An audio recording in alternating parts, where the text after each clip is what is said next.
Yo, what's going on, guys? Matthew here with another video. Hope everyone's having a great day. It is Wednesday, currently like 7:19, and I thought to make a video real quick. If you guys don't know what I do, I'm a FedEx driver that works for FedEx Express, typically ranging from 2 p.m. to about 10:30. Varies day to day.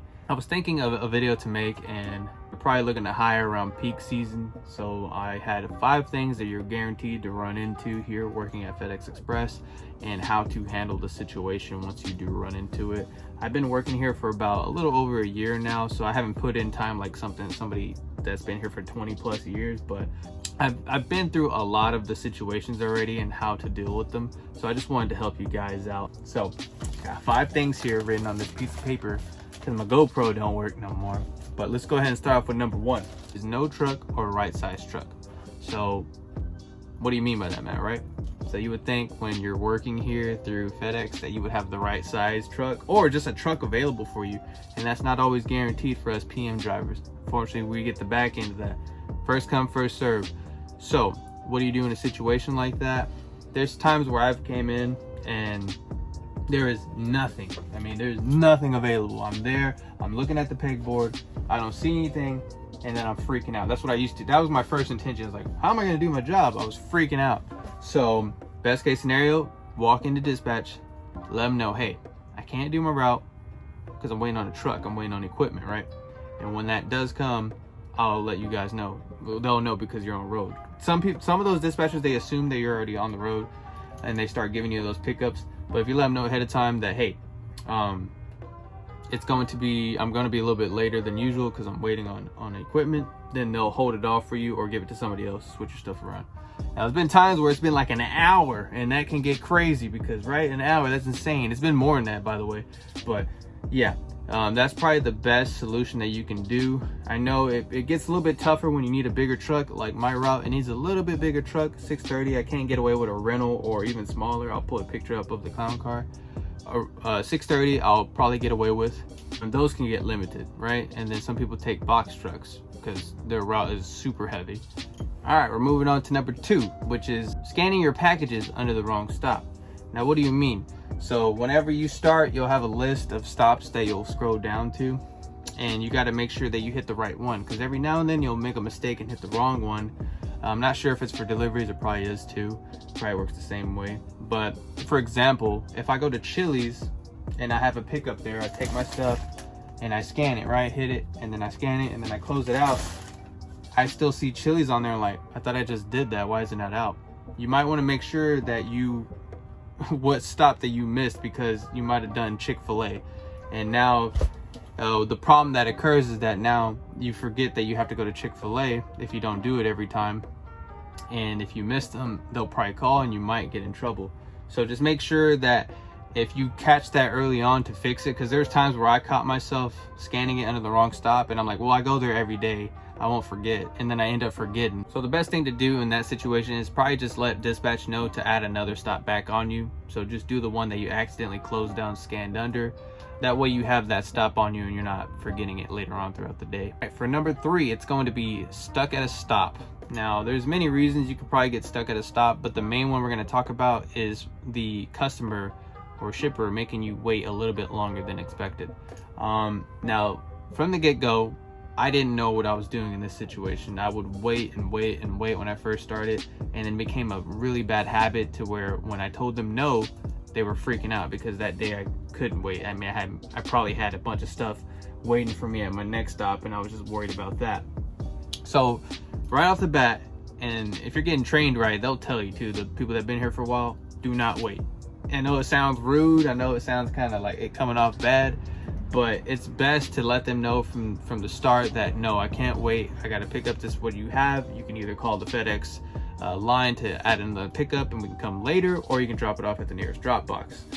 Because if you end up waiting, what happens is they get used to it, and when they get used to it, and a day that you're falling behind and you say you can't, they get upset. And the last thing you want is just people getting upset. It ruins your day, and all that bad stuff. So just from the start, let them know, hey, it's nothing personal, I just can't wait, I'm sorry, I got a stop that I got to attend to make sure I get it on time. All right, so for number 4, your truck is full, it's brim to the top. You see I got room, I can walk this way I can walk this way. I can move around. I can spread my arms out.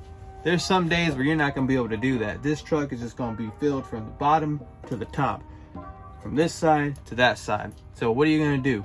Now, for me, if my truck is about 60-70% full and I still got a lot of stops that I know it's gonna be crazy, I'll let my dispatcher know or my manager, hey, I'm gonna need a truck swap at this time because my truck is filling up. And they're more than willing to help you out. Now, sometimes it could be a little bit later, so that's why you wanna do it at 60 or 70%.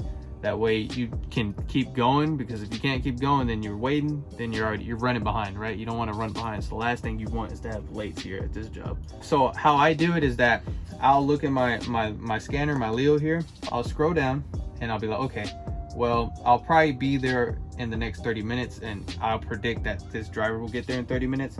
So I'll give them that address. That's how I usually do it. I don't know how other people do it, but I just do it that way. I can keep getting my pickups the way I do it. And by the time I reach that certain stop, I'll wait for that person. They're probably like maybe 5 minutes out. So usually I never run into any issues doing that. So I think that would probably work out for you. Sorry, I didn't know what to say after that. All right, and number 5 is the worst one of all. I hate doing this. I hate when this happens, is when this doesn't work. Now, you might have this, but when it doesn't work, that's when it becomes a big problem. Now we have the time here, it's 7:33. But do you see those bars up there where you get the data? Yeah, that will have an X on it. And when it has X on it, you can't do anything. Now it's better to catch this before you head out on the road, because depending on where you're at, and I'm not close to the station, depending where you're at, that's where it can cause some troubles. One time I had to get this swapped out twice because we were having so much issues. And in that situation, it could be really frustrating because now you can't scan any of your packages. You don't know what's getting put on you and what's getting taken off of you. So I had to call every 20 to 30 minutes. And to top it off, whenever I do get a new Leo, all the stuff that I've been to is still on here. It'll be on there again. So for instance, if I had went to Chick-fil-A at 3 o'clock and then they gave me a new one of these because it messed up at 4, it's going to be back on me. And you're not supposed to pull that back up, because if it's past its close time, you push that by accident, it's considered a late. And now they're calling you and you're in trouble because you accidentally pushed it, but you did that stop earlier, right? Doesn't make any sense to me either. But yeah, that's probably like the worst thing. There was one time where it happened super late and I had 26 stops where I was being very careful, trying not to touch it, because if it pulled up, it was already past its close time. It would have been considered a late. So yeah, I do not, there's really nothing you could do when that happens. You could try refreshing your phone if it's a little bit laggy, but if you have that X, you're pretty much done for, and it's the worst thing that you can have. So those are my 5 top things that you're probably going to be running into. If you guys want to add anything in the comment section below, go ahead and do it. Let me know your experience. Like I said, these are probably most likely going to happen to you, especially with all the updates of the E-Star probably coming in and whatnot. And yeah, and it's a part of the job. Every job has their issues, you know. When you're going into it, there's always going to be something that was a little bit different than or what you thought would be. So for me, I just deal with it. Like I said, other than that, I think it's a pretty good job. I'm still here. If it was really stressful, I would not be here, because I'm not about that stress life. Before I let you guys go, if you had made it to the end of this video, I had just passed 1,500 subscribers, and I kind of wanted to keep it a secret to the people that made it to the end of this video. So I'm doing a $100 giveaway. You made it here now. Let me know. Follow me on Instagram. I'll leave it in the link down. I'll leave it in a link down below, but I'll also put my name somewhere in here.